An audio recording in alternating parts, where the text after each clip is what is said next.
नमस्कार दोस्तों, आज की क्लास में हम इतिहास के अति महत्वपूर्ण प्रश्नों पर चर्चा करने वाले जो आपकी आने वाली एमपी पुलिस के एग्जाम के लिए अति महत्वपूर्ण क्वेश्चन होने वाले। और दोस्तों ये वो क्वेश्चन है जो विगत वर्षों में लगातार एग्जाम में पूछे गए क्वेश्चन है। तो सबसे पहला क्वेश्चन आपके सामने आता है कि हड़प्पा सभ्यता की खोज किसने की। मोस्ट इंपोर्टेंट क्वेश्चन है और बार बार पूछे जाने वाला क्वेश्चन है कि जो हड़प्पा सभ्यता है, इस हड़प्पा सभ्यता की खोज किसके द्वारा की गई। तो याद रखना है, हड़प्पा सभ्यता की खोज दयाराम साहनी के द्वारा की गई। और कब की गई? तो सन 1921 में दयाराम साहनी ने हड़प्पा सभ्यता की खोज की। और दोस्तों याद रखना है, जो हड़प्पा सभ्यता है, इसी हड़प्पा सभ्यता को सिंधु घाटी सभ्यता के नाम से भी जाना जाता है। तो सिंधु घाटी सभ्यता या हड़प्पा सभ्यता एक ही है और इसकी खोज दयाराम साहनी ने सन 1921 में की। ये मोस्ट इंपोर्टेंट आपको याद रखना है। अगला, वहां शासक जिसने एक सच्चे जैन मुनि की तरह उपवास के द्वारा शरीर का त्याग कर दिया था, उसका क्या नाम है? मोस्ट इंपोर्टेंट क्वेश्चन है।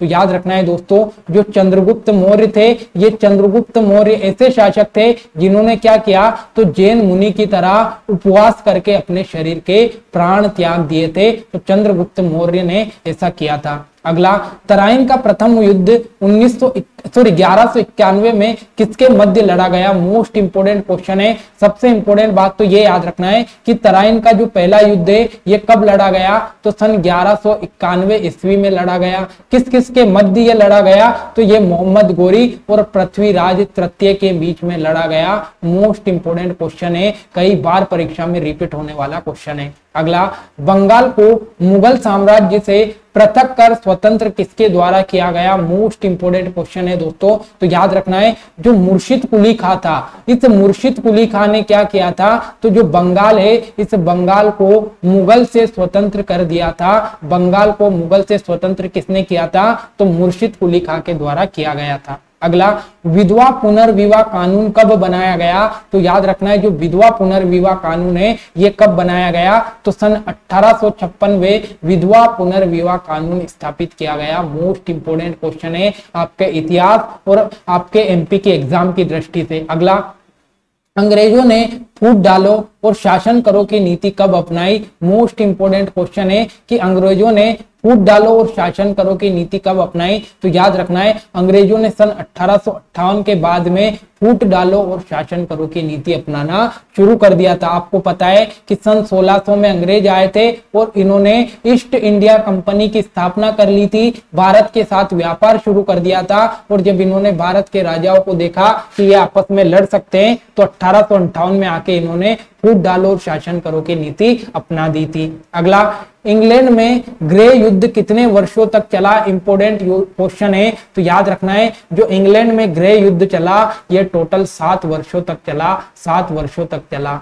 अगला, आर्य भारत में कहां से आए थे? मोस्ट इंपोर्टेंट क्वेश्चन है कि जो आर्य थे ये भारत में कहां से आए थे? तो याद रखना है दोस्तों, जो आर्य है ये केंद्रीय एशिया या मध्य एशिया से भारत में आए थे। आर्य कब आए थे? तो याद रखना है, वैदिक काल में। वैदिक काल में आर्य भारत आते हैं। और ये कहां से भारत आते हैं? तो ये केंद्रीय एशिया या मध्य एशिया से आए थे। और ये बात किसने कही कि आर्य भारत मध्य एशिया से आए? तो ये मैक्स मुलर के द्वारा कही गई बात है। मैक्स मुलर ने ये बात बताई थी कि जो आर्य है ये केंद्रीय एशिया से भारत में आए। अगला क्वेश्चन, किस अवधि में रामायण एवं महाभारत की रचना हुई? ये भी इंपोर्टेंट क्वेश्चन है कि किस अवधि में रामायण और महाभारत की रचना हुई। तो याद रखना है, जो आर्य का काल था, आर्य की अवधि थी, इसी अवधि में रामायण और महाभारत की रचना की गई। ये भी आपको याद रखना है। अगला, गुप्त समाज की स्थापना किसने की? मोस्ट इंपोर्टेंट क्वेश्चन है कि गुप्त साम्राज्य की स्थापना किसके द्वारा की गई? तो चंद्रगुप्त के द्वारा गुप्त साम्राज्य की स्थापना की गई। मोस्ट इंपोर्टेंट क्वेश्चन है।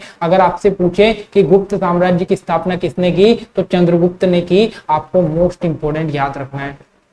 अगला, पानीपत की दूसरी लड़ाई किनके बीच में हुई? मोस्ट इंपोर्टेंट है। तो याद रखना है, जो पानीपत की दूसरी लड़ाई है ये बैरम खां और हेमू के बीच में लड़ी गई। हेमू के बीच में लड़ी गई, बैरम खां और हेमू के बीच में लड़ी गई। और जो बैरम खां है ये किसके शासन काल में था? तो ये अकबर के शासन काल में था। अकबर के शासन काल में था। अगला, मोहम्मद गोरी कहाँ का शासक था? तो याद रखना है, जो मोहम्मद गोरी है ये अफगानिस्तान का शासक था। अफगानिस्तान का शासक था। और ये अफगानिस्तान से चलकर आपके भारत में आया था और पृथ्वीराज चौहान और मोहम्मद गोरी के बीच में फिर युद्ध लड़े गए थे। तो मोहम्मद गोरी अफगानिस्तान से भारत आया था। अगला, मस्तानी किस शासक की प्रेयसी थी? ये तो आपको याद होगा ही होगा क्योंकि आपने ये मूवी देखी होगी। तो जो मस्तानी है वो बाजीराव पेशवा की प्रेयसी थी, ये आपको याद रखना है, इंपोर्टेंट क्वेश्चन है। अगला, बिहार प्रदेश को किस मुस्लिम शासक ने सर्वप्रथम जीता? ये भी इंपोर्टेंट क्वेश्चन है,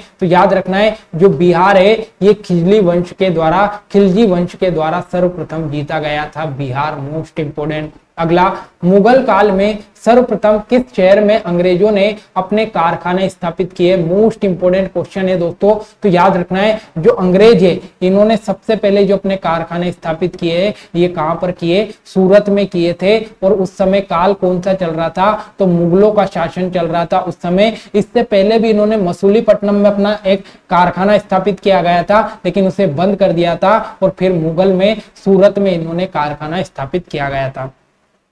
पहली सहायक संधि कौन सी थी? तो निजाम के द्वारा की गई थी पहली सहायक संधि, ये आपकी निजाम के साथ हुई थी पहली सहायक संधि। अगला, कर्नाटक संगीत का पितामह किसे कहा जाता है? मोस्ट इंपोर्टेंट क्वेश्चन है, तो याद रखना है जो पुरंदर दास है, पुरंदर दास को कर्नाटक संगीत का पितामह कहा जाता है। इंपोर्टेंट क्वेश्चन है, कर्नाटक संगीत का पितामह पुरंदर दास को कहा जाता है। अगला, किसके शासन काल में प्रथम चीनी यात्री भारत आया था? मोस्ट इंपोर्टेंट क्वेश्चन लगाकर लिख लेना, एग्जाम में छपने वाला क्वेश्चन है, तो याद रखना है। सबसे पहले अगर हम बात करें तो जो चंद्रगुप्त द्वितीय थे, चंद्रगुप्त द्वितीय के समय एक चीनी यात्री आया था जिसका नाम था क्या?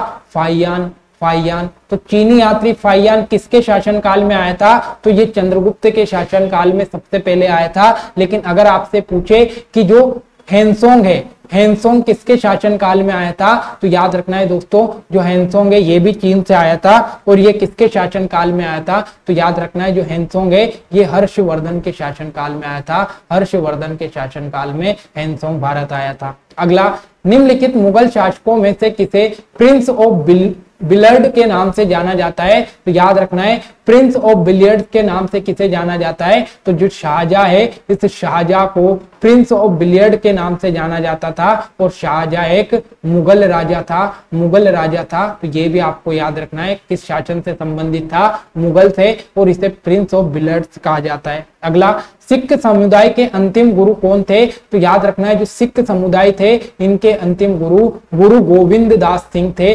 गुरु गोविंद सिंह जो थे ये सिख समुदाय के अंतिम गुरु थे। अगला, कुचिपुड़ी नृत्य कहाँ आरंभ किया गया? मोस्ट इंपोर्टेंट क्वेश्चन लगाकर लिख लेना कि जो कुचिपुड़ी नृत्य है ये आंध्र प्रदेश का नृत्य है। कुचिपुड़ी कहाँ का नृत्य है? तो आंध्र प्रदेश का है। अगला, चित्रकला की गांधार शैली का सूत्रपात किसके द्वारा किया गया? तो जो चित्रकला की गांधार शैली है ये महायान संप्रदाय के द्वारा चलाई गई थी। चित्रकला की जो गांधार शैली है इसका सूत्रपात किसने किया? तो महायान संप्रदाय के द्वारा किया गया।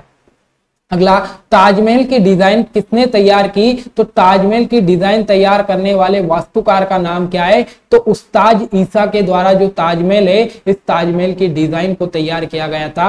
मोस्ट इंपोर्टेंट क्वेश्चन एग्जाम की दृष्टि से। अगला, बौद्धों के विश्वास के अनुसार गौतम बुद्ध का अगला अवतार किसे माना गया? मोस्ट इंपोर्टेंट क्वेश्चन है कि बौद्ध लोग का जो विश्वास है उसके विश्वास के अनुसार गौतम बुद्ध का जो अगला अवतार है वो कौन कहलाया? तो जो कल्कि है इस कल्कि को गौतम बुद्ध का अगला अवतार माना गया। मोस्ट इंपोर्टेंट क्वेश्चन है। अगला, सम्राट अकबर ने निम्नलिखित में से किस महल का निर्माण फतेहपुर सीकरी में करवाया? मोस्ट इंपोर्टेंट क्वेश्चन है, तो याद रखना है जो पंचमहल है ये पंचमहल किसके द्वारा बनाया गया? तो ये अकबर के द्वारा बनाया गया, अकबर के द्वारा। और कहां पर बनाया गया? तो फतेहपुर सीकरी में पंचमहल का निर्माण अकबर के द्वारा कराया गया। अगला क्वेश्चन, कुतुब मीनार के पास स्थित लोह स्तंभ किस राजा ने बनाया? तो याद रखना है कुतुब मीनार के पास में जो लोह स्तंभ है ये चंद्रगुप्त ने बनवाया। अगर आपसे पूछे कि लोह स्तंभ किसके पास स्थित है तो ये लोह स्तंभ कुतुब मीनार के पास है और इसे चंद्रगुप्त द्वितीय के द्वारा बनवाया गया।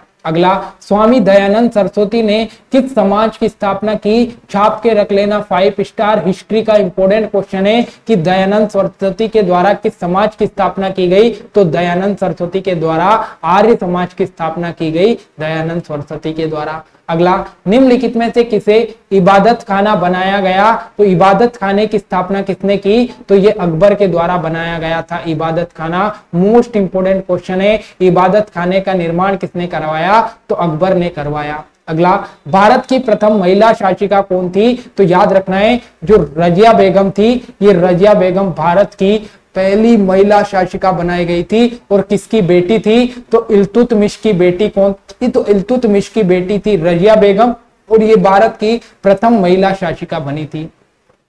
टीपू सुल्तान कहाँ का शासक था? तो जो टीपू सुल्तान है ये कहाँ का शासक था? तो मैसूर का शासक था टीपू सुल्तान। ये इंपोर्टेंट क्वेश्चन एग्जाम में बना हुआ है। तो दोस्तों ये आज के इंपोर्टेंट क्वेश्चन थे। आशा करता हूं कि आज के क्वेश्चन आपको बेहद अच्छे लगे होंगे। इसी प्रकार से डेली हर सब्जेक्ट के इंपोर्टेंट क्वेश्चन हम यहाँ पर डिस्कस करेंगे ताकि आपकी तैयारी बेहतर हो जाए। तो बिलीव इन योर सेल्फ, खुद पर विश्वास रखो, अच्छे से तैयारी करो। मिलते हैं अगली क्लास में, तब तक के लिए जय हिंद, जय भारत।